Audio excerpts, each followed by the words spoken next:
தமிழ்நாடு அனைவருக்கும் வணக்கம். சந்தை நிலவரம், பொருளாதார தகவல்கள் குறித்து முக்கிய அறிக்கைகளை கொடுத்து இந்த வீடியோல பார்ப்போம்.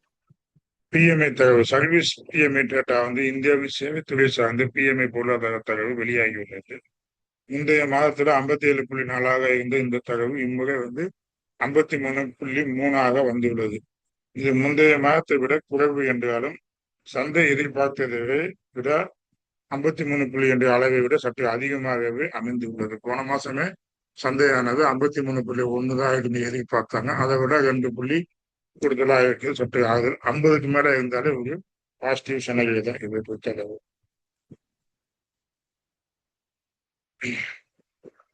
அந்நிய முதலீடுகள் உலகளாவிய அரசியல் முழுமையாக தனியாகிவிட்டாலும் ஜூலை மற்றும் ஆகஸ்ட் மாத தொடக்கத்தில் அந்நிய முதலீட்டாளர் எஃப்ஐ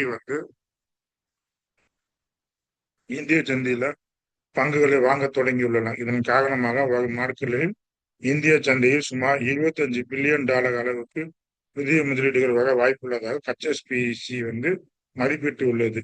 நிறுவனங்களின் நல்ல வருவாய் மற்றும் சரியான மதிப்பு இதற்கு முக்கிய காரணங்களாக பார்க்கப்படுகிறது.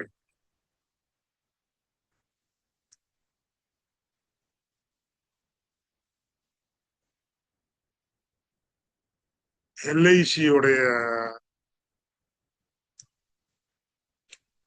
ஆஃபர் ஃபார் சேல்ஸ் நிறைவு பெற்றிருக்கீங்க. 31,000 கோடி மதிப்பிலான ஆஃபர் ஃபார் சேல்ஸ் சலுகை நிறைவடைந்துள்ளது. இவ்வளவு பெரிய தொகைக்கான ஆஃபர் ஃபார் சேல்ஸ் ஆகின்ற போதிலும் முதலீட்டாளர்கள் நல்ல வரவேற்பு பெற்று மொத்தமாக 1.82 மடங்கு சந்தா சப்ளைவை பெற்றுள்ளது.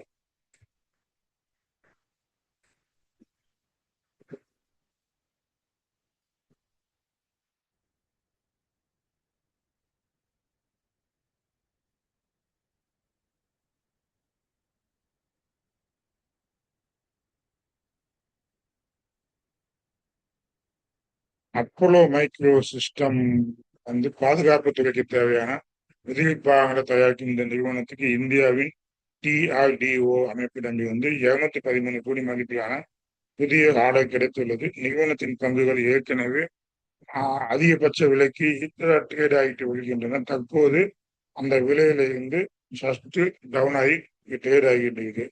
அது $400 என்ற விலையை கடந்துச்சு அப்படின்னா 450 என்ற இலக்கு முடிய செல்ல வாய்ப்பு உள்ளது. அப்போ டிஎல்எஃப் ரியல் எஸ்டேட் நிறுவனம், முன்னணி ரியல் எஸ்டேட் நிறுவனமா டிஎல்எஃப் அடுத்த 4 முதல் 5 ஆண்டுகளில் 1,00,000 கோடி மதிப்பிலான சேல்ஸ் பைப்லைன் சேல்ஸ் விற்பனை திட்டத்தை இலக்காக நிர்ணயித்துள்ளது. கடந்த ஒரு வருடமாக ரியல் எஸ்டேட்டுக்கு மீண்டும் நல்ல வளர்ச்சியை கண்டு வருவது இந்நிறுவனத்திற்கு ஒரு சாதகமான அம்சமாக பார்க்கப்படுகிறது.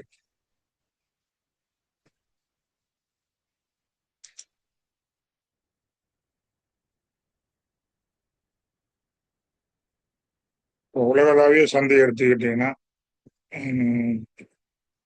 மைக்கேல் பேரி அவர் ஒரு வார்னிங் கொடுத்திருக்காரு.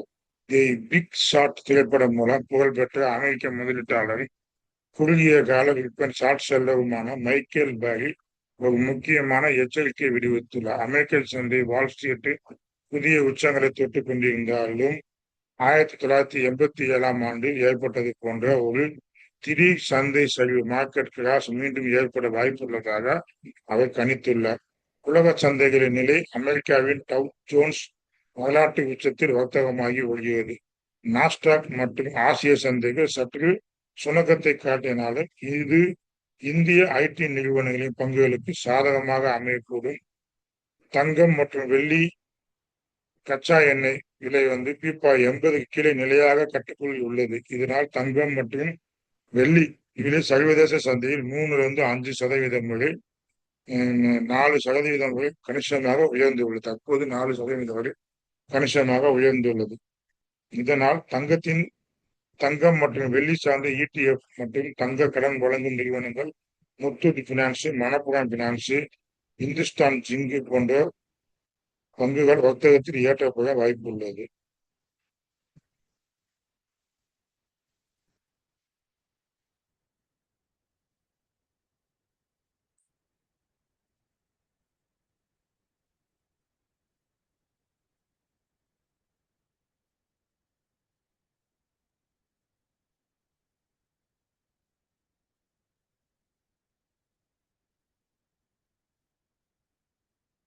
கவனிக்க வேண்டிய துறைகள்னு எடுத்துக்கிட்டீங்க அப்படின்னா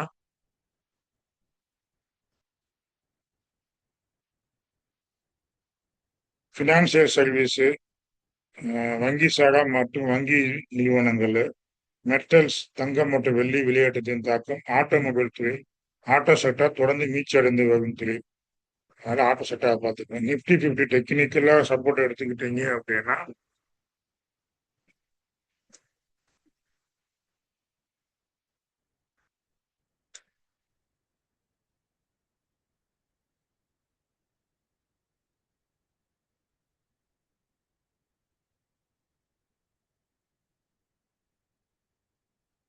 சப்போர்ட் வந்து 24,450 முதல் 24,500 எட்டுகளை வலுவான ஆதரவாக செயல்படும். வெஸ்டர்ன்ஸ் 24,700 750 இந்த முக்கிய தடையை இருக்கும். இதை பிரேக் பண்ணிச்சு நல்லா மேல போக வாய்ப்பு இருக்கு. அதாவது மாசத்துடைய ஃபர்ஸ்ட் டே வீக்குடைய திங்கக்கிழமையுடைய கை அதை கட் பண்ணிச்சு இந்த மாசம் வந்து பங்கானது நல்லா மேல போக வாய்ப்பு.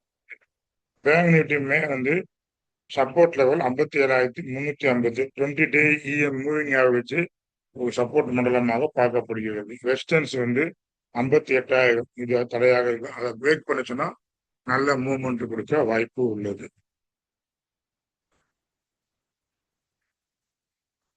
ரிசல்ட் கொடுத்த நிறுவனங்கள் எடுத்துக்கிட்டீங்க அப்படின்னு நவீன் புளோரைடு வந்து இன்டர்நேஷனல் லிமிடெட் வந்து கெமிக்கல் துறையை சார்ந்த நவீன் புளோரைட் நிறுவனம் தனது முதல் காலாண்டு நிதி முடிவை வெளியிட்டுள்ளது. ரெவன்யூ வந்து கடந்த ஆண்டு ஜூன் காலாண்டு 725 கோடியாக இருந்த வருவாய் இம்முறை 1045 கோடியாக உயர்ந்துள்ளது. இந்நிறுவனத்தின் வரலாற்றிலே வருவாய் 1000 கோடியை தாண்டுவது இதுவே முதல் முறையாக பார்க்கப்படுகிறது. நவீன் புளோரைடு நெட் ப்ராஃபிட் கடந்த ஆண்டுல 117 கோடியாக இருந்த நிகழலாகும் இம்முறை கண்டுகள் சதவீதம் அதிகமாக உயர்ந்து 243 கோடியாக இரட்டிப்பாகியுள்ளது. செயல்திறன் கடந்த 4-5 ஆண்டுகளாக பெரும்பாலான கெமிக்கல் பங்கு சரிவு சந்தித்த போதிலும் நவீன் புளோரைன் பங்குகள் மட்டும் மீண்டும் வந்து நல்ல லாபத்தை கொடுத்துள்ளன. தற்போது இப்பங்கு உச்ச விலைக்கு லைஃப் டைம் அருகில் வர்த்தகமாகி வருகிறது.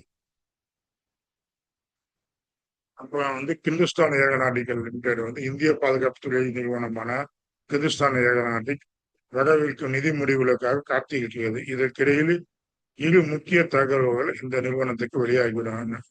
ட்ரோன் சிஏடிஎஸ் வாரிய கட்சியல் நிறுவனம் உருவாக்கி வரும் சிஏடிஎஸ் வாரிய என்ற ஆளில்லா ட்ரோன் வகையின் இன்ஜின் சோதனைகள் தகையில் கிரவுண்ட் ரன் வெற்றிகரமாக முடிக்கப்பட்டுள்ளன. நடப்பு நிதியாண்டிலே பினான்சியல் 27 முதல் வான்வெளி பறத்தல் சோதனையை ஃபர்ஸ்ட் பிளைட் தொடங்க உள்ளது. விமான என்ஜின் நவீனமயமாக்கலை இந்திய விமானப்படை பயன்படுத்தும் AL-31FP என்ஜினின் தொழில்நுட்ப ஆட்காலத்தை 2500 மணி நேரமாக கட்சியில் நீடித்துள்ளதுடன் மேம்படுத்தப்பட்ட முதல் என்ஜினையை வழங்கியுள்ளது. வரவிருக்கும் காலாண்டு முடிவுகள் நன்றாக இருக்கும் பட்சத்தில் இப்பங்கு 5000 என்ற எல்லைகளை நோக்கி நகர வாய்ப்பு உள்ளது. அப்புறம் வந்து ஓலா எலக்ட்ரிக்கல் மில் வந்து சந்தையில பிற பங்குகள் சரிவில் இருந்த போதிலும் ஓலா எலக்ட்ரிக்கல் பங்கு 7-10% ஏற்றம் கண்டது.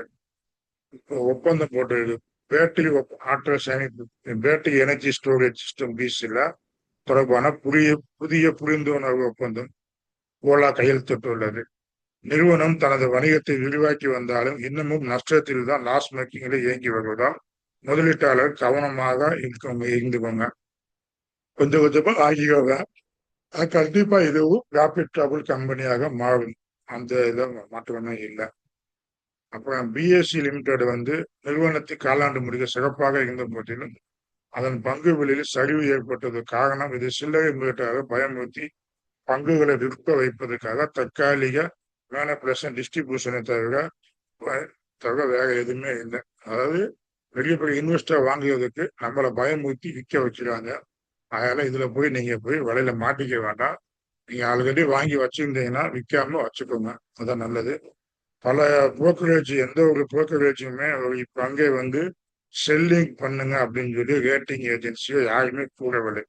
பெரும்பாலான தகவல் நிறுவனங்கள் எல்லாமே இதற்கு 5000 வரை டார்கெட் வச்சு பையி தான் பகிர்ந்து வச்சிருக்காங்களே தவிர செல்லிங் வந்து பகிர்ந்து கொடுக்கல. அதனாலதான் கொஞ்சம் யோசிக்க வேண்டியதா இருக்காங்க. முதலீட்டாளர்கள் கொஞ்சம் பொறுமையா இருந்தா நல்லது. அப்புறம் நெட்வொர்க் டெக்னாலஜி எடுத்துக்கிட்டீங்கன்னா தரவு டேட்டா சென்டர் மற்றும் ஏஐ சார்ந்த உள்கட்டமைப்பு ஈடுபட்ட நெட்வொர்க் டெக்னாலஜி பங்கு நல்ல நிலையில் உள்ளது. பங்கு விலை ஏற்பட்ட தற்போதைய சரிவு நீண்ட கால முதலீட்டாளருக்கு நல்ல வாய்ப்பாகும். 5000 என்ற தடையை தாண்டும் பட்சத்தில் விரைவில் அது முந்தைய உச்சமான 5700 நிலையை அடையும் என எதிர்பார்க்கப்படுகிறது. அசோக் லேலாண்ட் வந்து கச்சையில் பங்கை போலவே பிரேக் அவுட் நிலைக்கு தயாராக உள்ளது. அசோக் லேலாண்ட் கச்சா எண்ணெய் விலை குறைந்துள்ளதாலும் சர்வதேச பதற்றங்கள் தணிந்து வருவதாலும் ஆட்டோமொபைல் துறைக்கு சாதகமாகும். இப்பங்கு 180 என்ற எல்லைக்கு மேலே நிலை பெற்ற அடுத்த கட்டமாக 200 வரை உயர வாய்ப்பு உள்ளது. அசோக் லேலாண்ட்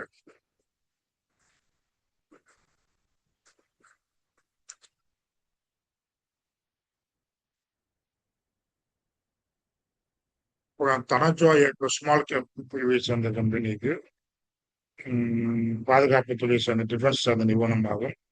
இவருடைய ரெவன்யூ வந்து கடந்த ஆண்டுல 8.52 கோடியாக இருந்த வருவாய் இம்முறை 11.81 கோடியாக உயர்ந்துள்ளது. நேற்று ப்ராஃபிட் கடந்த ஆண்டுல 3.54 கோடியாக இருந்த நிகர லாபம் இம்முறை 5.73 கோடியாக அதிகரித்துள்ளது.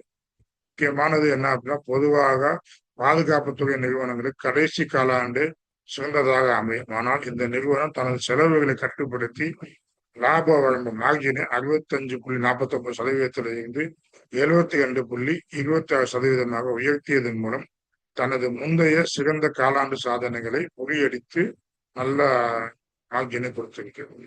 பங்கு வந்து கடந்த ஒரு மாதத்தில் இப்பங்கு 28% வரை சரிவு சந்தித்துள்ள இருப்பினும் நல்ல லாபம் ஈட்டும் நிறுவனம் என்பதால் நீண்ட கால அடிப்படையில் வாட்ச் லிஸ்ட்ல வச்சு பார்த்துக்கலாம். அப்புறம் வந்து டேட்டா மேட்டிக்ஸ் நிறுவனம் ஐடியே சரிஞ்சிட்டு இருந்தாலும் இந்த பங்கானது நல்ல ஒரு மைல்டு போலீஸாவே இருந்துச்சு. டேட்டா குளோபல் சர்வீஸ் நிறுவனம் ஐடி மற்றும் மென்பொருள் துறையை சேர்ந்த நிறுவனம் தனது வலுவான முதல் காலாண்டு முடிவை வெளியிட்டுள்ளது. வருடாந்திர அடிப்படையில் 9.9% வளர்ச்சி அடைந்து 513.9 எட்டியுள்ளது. நெட் ப்ராஃபிட் வந்து நிகர லாபம் 43.5% உயர்ந்து 723 கோடியாக, அதாவது 72.3 கோடியாக சாதனை படுத்தியுள்ளது. நிறுவனத்தின் செயல்திறன் ஈபிட்டா மார்ஜின் வந்து மற்றும் ஒரு பங்குகளுக்கான இபிஎஸ் வந்து 63% அதிகமாக உயர்ந்துள்ளது. முந்தைய காலாண்டு பலவீனமாக இருந்த போதிலும் இந்த காலாண்டு சிறந்த மீட்சியை பதிவு செய்துள்ளது இந்த பங்கு. அப்புறம் அரவிந்தோ பார்மா வந்து ஃபார்மா மெடிக்கல்ஸ் இந்த முன்னணி நிறுவனம் தனது வரலாற்றில் மிக சிறந்த காலாண்டு முடிவுகளை பதிவு செய்துள்ளது. கடந்த ஆண்டில் இதே காலாண்டுல 7,868 கோடியாக இருந்த வருவாய் இம்முறை 9,150 கோடியாக உயர்ந்துள்ளது. இது இந்நிறுவனத்தின் வரலாற்றிலே அதிகபட்ச காலாண்டு வருவாயாக பார்க்கப்படுகிறது. நெட் ப்ராஃபிட்டும் முதல் முறையாக நிறுவனத்தின் நிகர லாபம் 4 இலக்கத்தை தொட்டுள்ளது. கடந்த ஆண்டுல 824 கோடியாக இருந்த லாபம் இம்முறை 1032 கோடியாக உயர்ந்து உள்ளது. நிறுவனத்தின் செலவுகள் சரியான முறையில் கட்டுப்படுத்தப்பட்டு லாப வரம்பு உயர்ந்துள்ளது. ஒரு பங்கிற்கு இபிஎஸ் வருவாயும் 17.86 உயர்ந்துள்ளது. கடந்த 6 மாதங்களாக 36% மற்றும் ஒரு வருடத்தில் 50% வரை உயர்ந்துள்ள இப்பங்கு தற்போது தனது உச்ச விலைக்கு அருகில் தான் வர்த்தகமாகி வருகிறது. பிரேக் அவுட் ஆச்சுன்னா இந்த ஸ்டாக்ஸ் தான் வந்து நீங்க வந்து போக்கஸ். இது வந்து ஒரு டெக்னிக்கலா எதுவும் பில்டு பண்ணாது, வாங்கி வச்சு என்னால் கோல்டு பண்ணி தான் இந்த அரவிந்த பார்மாவை விற்க முடியும். அதனால இந்த அரவிந்த பார்மா மட்டும் கொஞ்சம் கவனமா பார்த்து ட்ரேடு பண்ணுறோம். கேட்டா டேட்டா மேட்டிக்ஸ் பார்த்துக்கலாம். ட்ரேடுக்கு நல்லா இருக்கு, டெக்னிக்கலா நல்லா இருக்கு டேட்டா மேட்டிக்ஸ். அசோக்லாம் நீண்ட நாளுக்கு பிஎஸ்சி லிமிடெட் வந்து கொஞ்சம் கவனமா பார்த்து பண்ணிக்கலாம். புரோக்கரேஜ் யாருமே செல் கொடுக்கலன்னு சொல்லிட்டு மார்க்கெட்டு கீழே வாங்க நினைக்க வேண்டாம். எஃப்ஐ இல்லை ரீட்டெயிலர் வேலையும் பாருங்க, வேலையும் பார்த்துட்டு டெலிவரி வேலையும் பார்த்துட்டு பிஎஸ்சியில் நீங்கள் புதுசாக வந்து இது பண்ணுங்க. நவீன் ஃப்ளோரைடு வந்து எக்ஸ்ட்ரா நிறைய இருக்கு, அதனால இந்த பங்குகளை நீங்க பார்த்துக்கோங்க. இது எல்லாமே இன்னைக்கு தகவலுக்கான இது கல்வி நோக்கத்துக்காக மட்டுமே வழங்கப்படும் தகவல் முதலீடு ஆலோசனை அல்ல. பங்குச்சந்தை முதலீடுகள் சந்தை அபாயங்களுக்கு உட்பட்டவை. முதலீடு செய்யும் முன் உங்கள் சொந்த ஆராய்ச்சி டு யுவர் ஓன் ரீசர்ச் செய்யவும் அல்லது ஒரு பதிவு செய்யப்பட்ட நிதி ஆலோசகரை அணுகவும். நம்ம செபி ரெஜிஸ்டர் இல்லை, அதனால நம்பர் எதுவும் குறிப்பிடப்படவில்லை. இந்த வீடியோ ஏதாவது உபயோகமாக இருந்துச்சு அப்படின்னா லைக் பண்ணுங்க, ஷேர் பண்ணுங்க. வாழ்க வளர்க்க.